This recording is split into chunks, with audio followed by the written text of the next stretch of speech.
Hey, I'm Herbert Joseph, aka Burga, and we're here in Masterpiece Studios, formerly Rough Cut Studios. Because when I started doing my production and and writing and that kind of thing, as a songwriter and producer, which is what I do mainly, um, it was rough cut, and that's because like some of my early works, it was a lot of rough takes. I didn't have the professional mic, I didn't have the professional equipment, but I mastered in editing. So I would cut and edit and take rough cuts and make masterpieces. And one day an artist came in and said, "I call yourself a rough cut, man.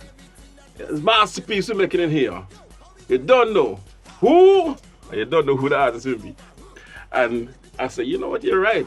Let me just change it to masterpiece, and then that's why masterpiece came about the way it is now, and it is Masterpiece Studio.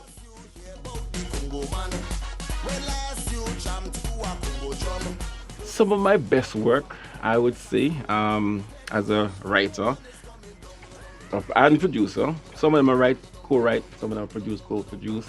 I would say my personal favorites would go down with Ricardo, Drue, Professional and Vagabond. Those are some of my favorites. And 90 Degrees, of course. Bend Over.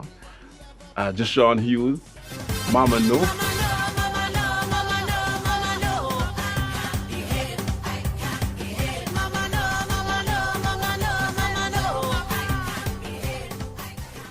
That's one of my favorite songs that I wrote.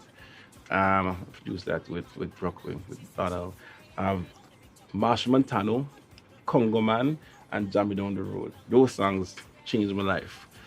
Those are some of my favorites. I would say some of the biggest ones would go back in the same category, probably go back to Vagabond with Ricardo, and I would say The Flow is on Fire with Lil Jon, Pitbull, and Machel, and Defense. Those are some of the biggest ones. Those, I think, working with Lil Jon was like a big thing for me because Marshall took me up to LA and he introduced me to some international artists. I think Lil Jon is probably one of the biggest artists that I ever worked with. Just being sitting in the room with him, interacting, vibing, bringing out the song. That was like a life change. I felt like a little kid, like, you know what, I'm here with Lil Jon. I'm trying to act cool, of course. I didn't do that.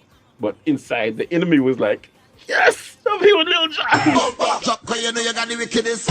Shit, cause you know you got the wickedest. Wine, cause you know you got the wickedest shine. Cloud got a rip from behind. Girl, them winding up when they hear this soca. Waistline turning wrong like it. How I felt the first time hearing a song that I wrote or produced on the radio cannot compare to the first time I heard the song that I sang. Because, as before I was doing writing production, I was an artist or trying to be an artist because, every great writer is a failed artist, I would think.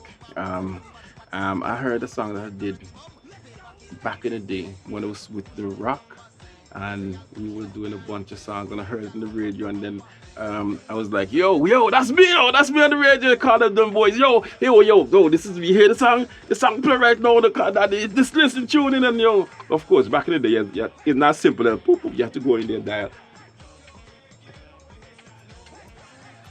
You have to do a dial for the young folks, for the millennials, they probably wouldn't know how that works, but, my age showing.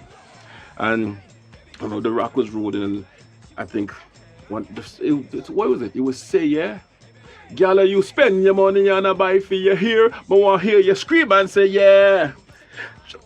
But you see why I'm not why I'm not an artist, because I don't have what it takes. And plus I'm shy.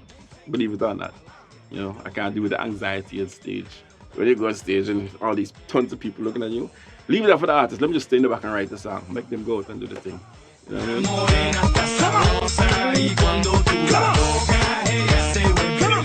We recorded with the Barbados, and we went to record a song, very slow, a ticky song and so forth. And of course, in the studio, every studio session, they always have the basic essentials. You have rum. So we're in there, we drinking, and I try to remember, Camille was there. Camille was there, and Ricardo, a couple of us were in the studio. And somebody just was taking the time saying, and I was like, I posed with it, like, yo, everybody started chanting, let's go, man, drink up, man. I said, let's go, drink, drink, drink up, drink, drink, drink up. And of course, you know what happened after that? The whole thing revolved into a whole song. You're afraid? No! Drink, drink up, drink up, drink, drink, drink up, drink up, drink, drink, drink up. You afraid? No!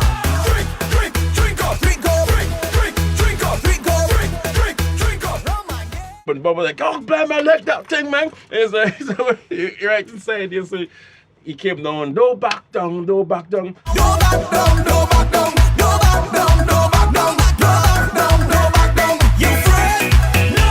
No back down, no back down, no back down, no back down, no back down. Oh my God. So I didn't even know who came with what, but that's how the song came out. Just the vibes, just the fact.